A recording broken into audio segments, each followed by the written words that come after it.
বিশ্বাস করেন, ওয়াল্লাহি আল্লাহর কসম করে বলছি, বিশ্বাস করেন, আপনার ইন্তেকালের পরে 40 দিন সময় লাগবে না এদের আপনাকে ভুলে যেতে। ওয়াল্লাহি আল্লাহর কসম করে বলছি, এই মানুষগুলোর কেউই আপনার প্রকৃত অর্থে আপন নন। আপনার অবস্থানকে তারা ভালোবাসে, আপনাকে তারা ভালোবাসে না। আপনাকে শুধু আপনার রব আল্লাহ ভালোবাসেন। আপনি তার উপর তাওয়াক্কুল করে হারাম ছেড়ে দেন, আপনাকে আল্লাহ পাক বেহিসাব রিজিক দেবে ইনশাআল্লাহ তাআলা। মানুষ মানুষের অবস্থানকে মূল্যায়ন করে, আপনার পরে তারা আপনাকে মনে রাখবে না।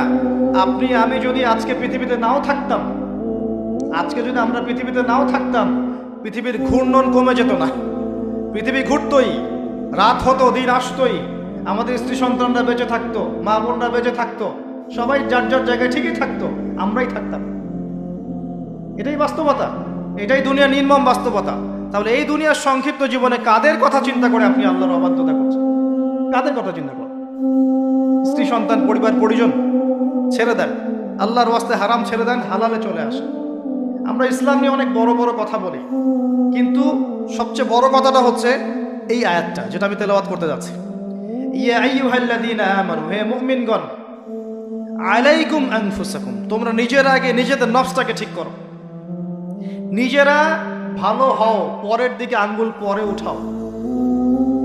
নিজেরা ঠিক হও, নিজে আগে জ্ঞান অর্জন করি, নিজে আগে আমল করি, নিজে আগে হালাল খাই, নিজে পরিবার ঠিক করি, নিজে আমি দ্বীন ইসলামের জন্য ক্ষুদ্র পরিসরে কিছু করার চেষ্টা করি, অন্যের ভুলের দিকে আঙ্গুল পরে উঠাই।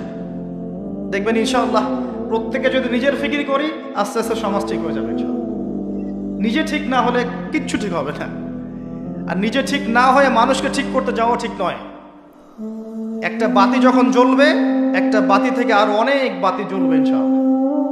আল্লাহ পাক আমাদের সবাইকে হালাল রিজিক অন্বেষণ করার তৌফিক এনায়েত করুন, আমিন। যাদের হালাল রিজিকের সমস্যা আছে, আল্লাহ পাক যেন বেহিসাব রিজিকের ব্যবস্থা করে দেন, আমিন। আপনার আমার সম্পদ সুদের মধ্য দিয়ে লুটে নেওয়া হয়েছে, সম্পদ পেপার মানির মধ্য দিয়েও সাক করা হয়েছে। পৃথিবীর একটা অংশ দিন দিন ধনী হয়েছে, আর একটা অংশ ডে বাই ডে প্রপার্টি ডিস্ট্রিবিউশনের মতো চলে গেছে। এগুলো বুঝতে আরো সময় লাগবে, আরো দিন যেতে দেন, 5 বছর 10 বছর যাক, আপনারা নিজেরাই বুঝতে পারবেন ইনশাআল্লাহ। বিষয়টা হচ্ছে যে এগুলো ভবিষ্যৎবাণী নয়, এগুলো বর্তমান। যখন মানুষ বাহ্যিক এবং অভ্যন্তরীণ জ্ঞান রাখবে না, তার কাছে বর্তমানের ঘটনাকে ভবিষ্যৎ মনে হবে। বর্তমান সম্পর্কে মানুষ যখন ওয়াকেফাল থাকবে না, গাফেল থাকবে যে বিশ্বে কি হচ্ছে, কি চলছে, জিওপলিটিক্সে কি চলছে, মিলিটারি সেকশনে কি চলছে, ইকোনমিক্সে কি চলছে, এই ফিতনাগুলোর মধ্যে, তখন মানুষের কাছে মনে হবে এগুলো হয়তো ভবিষ্যৎবাণী। আসলে এগুলো ভবিষ্যৎবাণী নয়, এগুলো সবই বর্তমান।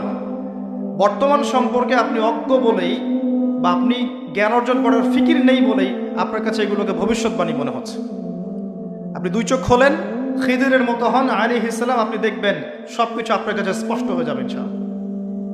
আমরা এমন একটা সময় বাস করছি যেখানে আখিরুজ্জামানের ম্যাক্সিমাম সাইনগুলো দেখা যাচ্ছে। ম্যাক্সিমাম ডে বাই ডে আপনি ধর্ষণের বৃদ্ধি দেখতে পারবেন, ডে বাই ডে আপনি জিনা বাড়বে দেখবেন, মাদকদ্রব্য মানুষ বেশি বেশি খাবে। একটা মানুষ খুঁজে পাবেন না যে ব্যক্তি সুদ থেকে 100% মুক্ত থাকতে পারবে, একটা মানুষও পাবেন না। বাহ্যিক বিষয় বাদ দেন, ইন্টারনালে আসেন। মনে করেন আমি একটা বাসায় ভাড়া থাকি, বাসার মালিক লোন নিয়ে বাড়ি করেছে, আমার মতো আরো 10টা ভাড়াটিয়া আছে, সবার টাকা নিয়ে সে লোন শোধ করছে। পরোক্ষভাবে আমিও সুদ খাচ্ছি, এখানে আমিও সুদের সাথে সম্পৃক্ত আছি। এটা সেই জামানা, যে জামানা সম্পর্কে নবী সাল্লাল্লাহু আলাইহি ওয়াসাল্লাম বলেছিলেন যে ব্যক্তি সুদ থেকে দূরে থাকতে চাইবে, আখিরুজ জামানে তার গায়েও সুদের ছিটাফোঁটা গিয়ে লাগবে, কেউ মুক্ত থাকতে পারবে। টপ টু বটম দেখবেন সুদি কারবারের সয়লা। আর কেন রাগ হচ্ছেন আমার সাথে? আল্লাহ রাব্বুল আলামিন পবিত্র কোরআনে বলেছেন, ইয়া আইয়ুহাল্লাযীনা আমানু, আমি আপনাকে আল্লাহর কালামটুকু শোনাতে এসেছি। জোর করে কাউকে কিছু মানানো যায়? এটা ইসলাম শেখায়? ইসলাম তরবারির জোরে কোনো কিছুকে মানতে শেখায়?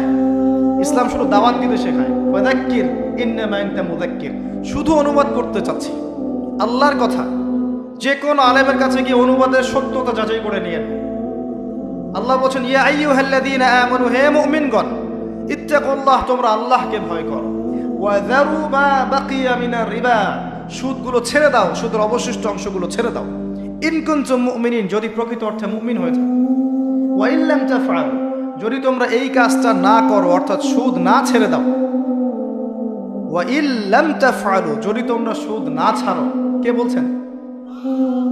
ফাযযানু বিহারবিন মিনাল্লাহি ওয়া রাসূলিহি, তাহলে আল্লাহ এবং তার রাসূলের সাথে যুদ্ধের ঘোষণা শুনে রাখো। Path is yours, the road is yours, রাস্তা আপনার, পথ আপনার, চুজ ইউর পাথ। আপনি আপনার রাস্তা সিলেক্ট করেন। আপনি আল্লাহর সাথে যুদ্ধ করবেন, তার নবীর সাথে যুদ্ধ করবেন, নাকি এগুলো ছেড়ে দিয়ে আল্লাহওয়ালা হবেন, আপনার সিদ্ধান্ত। কে আপনাকে বাধ্য করবে? কেউ নেই বাধ্য করা, কেউ বাধ্য করবেন আপনাকে। এটা আপনি ফিকির করবেন সারা জীবন যে হারাম রিজিকটা আপনি খাচ্ছেন, এইটা দিয়ে কি আপনার হজটা কবুল হবে কিনা, এটা দিয়ে আপনার উমরাটা কবুল হবে কিনা, এই টাকায় যখন সন্তান সন্ততি বড় হবে এরাও আল্লাহওয়ালা হবে কিনা, আপনি ফিকির করেন। আপনি চিন্তা করেন যে নবী মুহাম্মদ সাল্লাল্লাহু আলাইহি ওয়াসাল্লাম জেনা শব্দটা মুখ থেকে বলতেও লজ্জা পেতেন, জানেন? আমাদের নবীজি জেনা শব্দটা মুখ দিয়ে বলতেও লজ্জা পেতেন। একজন সাহাবী এসেছেন, এসে বলেছেন যে আমি অন্যায় করেছি ইয়া রাসূলুল্লাহ, আমি অন্যায় করেছি ইয়া রাসূলুল্লাহ, আমাকে পবিত্র করুন, দুনিয়াতে আমাকে শাস্তি দিয়ে দিন, পরকালে আমাকে কোনো শাস্তি দিয়েন না। নবীজি মুখ ফিরিয়ে নেন, একবার ডানে একবার বামে মুখ ফিরিয়ে নেন, তার কথা যেন তিনি শুনছেন না। বলছেন বাসায় যাও, বাসায় গিয়ে ক্ষমা চাও, আল্লাহ মাফ করে দিবেন। কিন্তু সেই ব্যক্তি নাছরবান্দা, না আমাকে পবিত্র করেন, আমি অন্যায় করেছি, হুদুদ কায়েম করেন। তখন নবীজি বাধ্য হয়ে বলছেন আবিকা মাজনুন, তুমি কি পাগল? তখন সেই ব্যক্তি বলছেন না ইয়া রাসূলুল্লাহ, আমি পাগল নই, আমি অন্যায় করেছি, আমাকে পবিত্র করেন। কি কি তাড়না, যাতে আল্লাহর কাছে তাকে পরকালে শাস্তি পেতে না হয়, দুনিয়াতে শাস্তি দিয়ে দেন। কি তাড়না! এরকম মানুষ আছে এখন? চিন্তা করেন। তখন নবীজি বলছেন, এই কথাটা শোনেন, নবী সাল্লাল্লাহু আলাইহি ওয়াসাল্লাম বলছেন তুমি কি করেছো, তুমি কি এমন কাজ করেছো, লিসেন, তুমি কি এমন কাজ করেছো, সুরমা দানি থেকে সুরমা বের করার সময় আমরা যেভাবে বের করি, তুমি কি এমন কিছু করেছো? আমি কি বুঝাতে পারছি? এখানে সবাই অ্যাডাল্ট, ব্যাখ্যা করার প্রয়োজন আছে? সুরমা দানি থেকে সুরমা বের করার জন্য আমরা যা করি, তুমি কি তেমন কিছু করেছো? খেয়াল করে দেখেন, প্রিয় নবী সাল্লাল্লাহু আলাইহি ওয়াসাল্লাম মুখে জেনা শব্দটা বলছেনও না।